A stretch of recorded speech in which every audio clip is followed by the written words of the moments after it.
You know, sometimes I genuinely wonder if we're becoming a nation where the line between passionate protest and outright insult is blurring, inviting the full force of the law in ways we thought were behind us. It's a really fine line, isn't it? That tension between free expression and, well, maintaining public order. Exactly. It feels like in the heat of the moment, the respect we traditionally hold for our leadership, regardless of who is in charge, can sometimes just vanish. Mm-hmm. And when that happens, the ripple effect on public discourse is immense. It really is. Yeah. How people react, how the authorities respond, it sets precedents. Which takes us straight into a recent event that has gripped conversations across Malaysia, I mean everywhere, from coffee shops to online forums, the arrest of a prominent politician following a significant rally. Yeah, that one definitely got people talking. Now, many might feel that justice was served, that certain actions clearly crossed a boundary, but here's where it gets really interesting. Yeah. What if the very act of upholding order, even when it seems justified on the surface,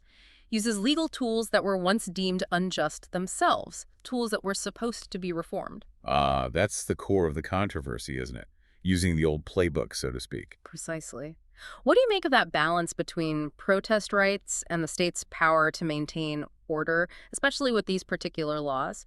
We'd really love to hear what you, listening, think about this complex situation, too. It's a fundamental question for any democracy, really. So let's unpack this specific situation. The event at the heart of it all is the arrest of Chegubard. That's Badrul Hisham Shaharin, formally. He chairs the Parti Pribumi Bersatu Malaysia's Port Dickson division. Right. And his arrest happened on July 28th, 2025, right at his home. It wasn't out of the blue. It was directly linked to a major public gathering just before. Indeed. And to really get the picture, we need to look at the rally itself. It's been called the Reverse Anwar Rally, or the Oshu in Chinese. Reverse Anwar Rally. Okay. Its purpose was very specific, very pointed, demanding Prime Minister Anwar Ibrahim resign. Why? What were the main grievances? The protesters cited, well, a list of perceived unfulfilled promises and general governance issues. There was deep dissatisfaction being expressed.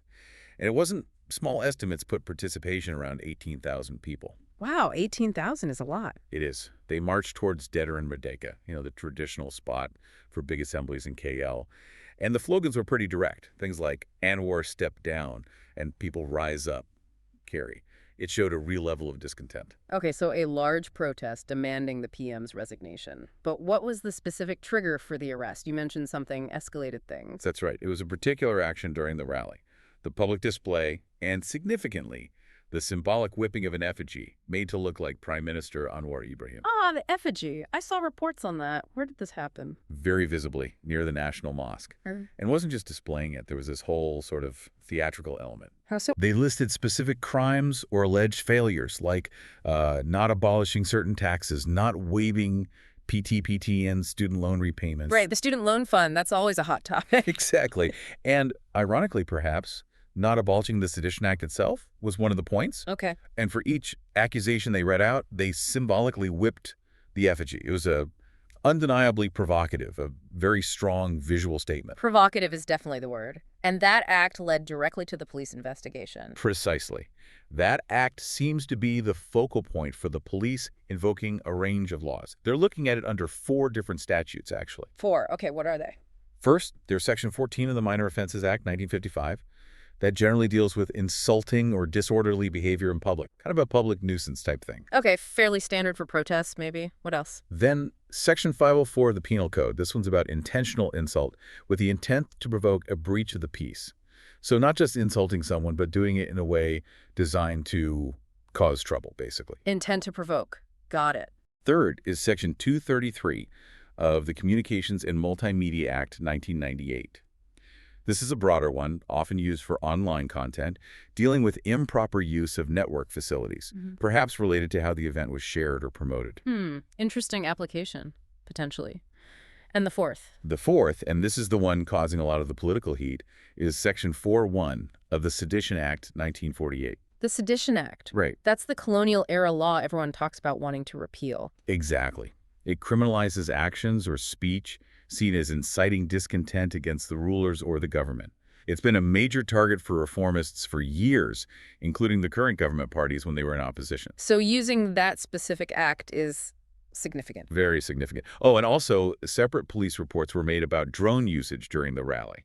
So that's another angle they're looking into. It's quite a wide net they've cast legally. It really is. 4 different acts, plus the drone issue. You mentioned the Sedition Act is politically charged. What was the immediate legal pushback on the arrest itself? Well, Chegubard's lawyer, Rafi, came out quite strongly.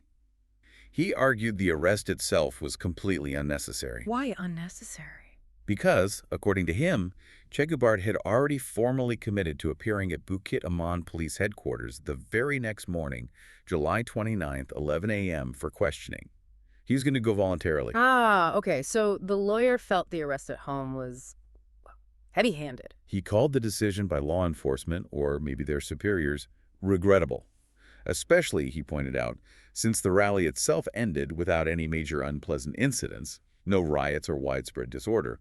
It raised immediate questions about the motive behind the arrest method. I see. And that legal criticism then fed into a political reaction, I assume, particularly from Chegubard's own party. Oh, absolutely. The Parti Pribumi Bersatu Malaysia Youth Wing, led by Hillman, responded very forcefully. What did they say? Hillman didn't hold back. He directly condemned the police using those 4 specific laws, calling them evil laws. That's a strong term. Evil laws. Wow. And he explicitly linked it to the current government's past promises, calling the use of these laws a betrayal of the reform agenda. That's a direct hit, basically saying, you promised to get rid of these, now you're using them. Precisely. He highlighted that these were the very laws Pakatan Harapan, the ruling coalition now, had vowed to abolish when they were fighting for power. The argument is hypocrisy, essentially. So what was the upshot? What did they demand? They went all the way. Demanded Prime Minister Anwar Ibrahim's immediate resignation, accusing him directly of hiding behind evil laws. It's a major political challenge, questioning the government's entire reformist platform. Okay, so strong political condemnation from the opposition side. But what about the wider public? How did this play out beyond the political sphere? That's where it gets really nuanced, actually. Looking at online discourse, particularly places like TikTok, gives us some interesting insights. While the arrest itself got debated, the act of whipping the effigy, that faced pretty widespread condemnation. Even from people who might support the opposition. Yes. Surprisingly, we saw numerous comments, even from people identifying as Pakatan national supporters, that's the coalition Bersatu belongs to, saying the effigy whipping was unacceptable. They found it disrespectful, just not the right way to treat a national leader, regardless of politics. So the method of protest itself was seen as crossing a line by many. It seems so. For a broad spectrum of Malaysians, that specific act went too far. It tapped into, perhaps, deeper cultural feelings about respect for the office, even if you disagree strongly with the person holding it. That's a fascinating layer. It suggests there may be unwritten rules about acceptable protest. Exactly. It seems the symbolic violence of the act itself alienated even some potential sympathizers. And did this mixed feeling show up in more traditional media commentary too, like news sites? It did. We looked at comments on major news portals like Sinshu Daily, that's Cindy Alatai, and Berita Harian Online. The sentiment was definitely mixed, not monolithic at all. What did the numbers show? Well, for instance, on Sinshu's platform, about 51.3% of respondents either opposed Chegubard's actions or supported the police intervention. On Berita Harian Online, it was around 43.7% feeling similarly. So a significant chunk of the online commenters weren't siding with the protesters' actions. Almost half, or even slightly more in one case. That's not insignificant. What were the arguments on each side?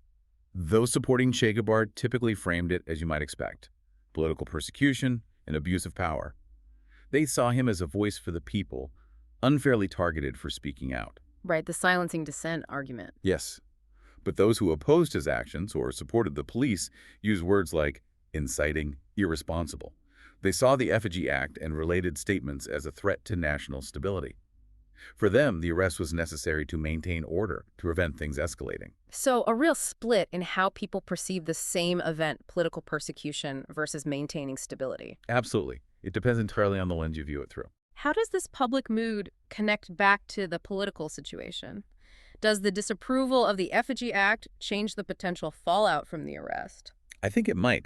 The fact that the effigy whipping was widely seen as excessive, even by some on the opposition side, could mean the arrest itself won't spark a massive public backlash. You mean because the specific action was unpopular, people are less likely to rally around the person arrested for it? Potentially, yes.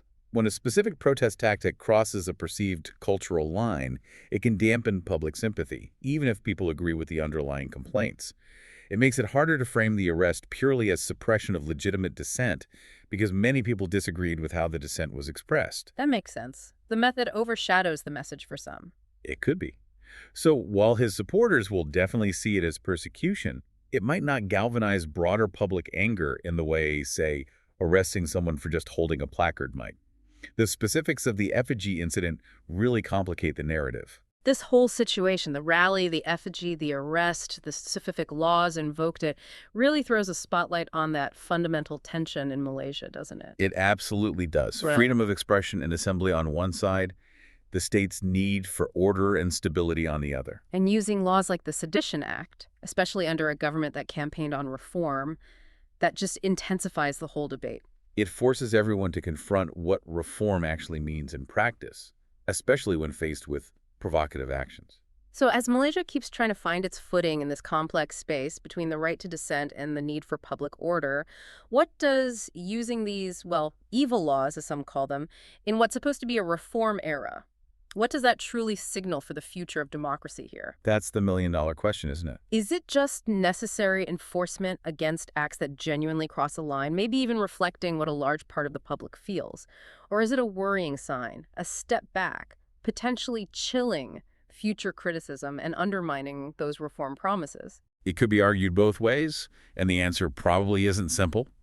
It likely depends on future actions and consistency. It's definitely a question that continues to evolve, and certainly one worth pondering as we all watch things unfold. Indeed.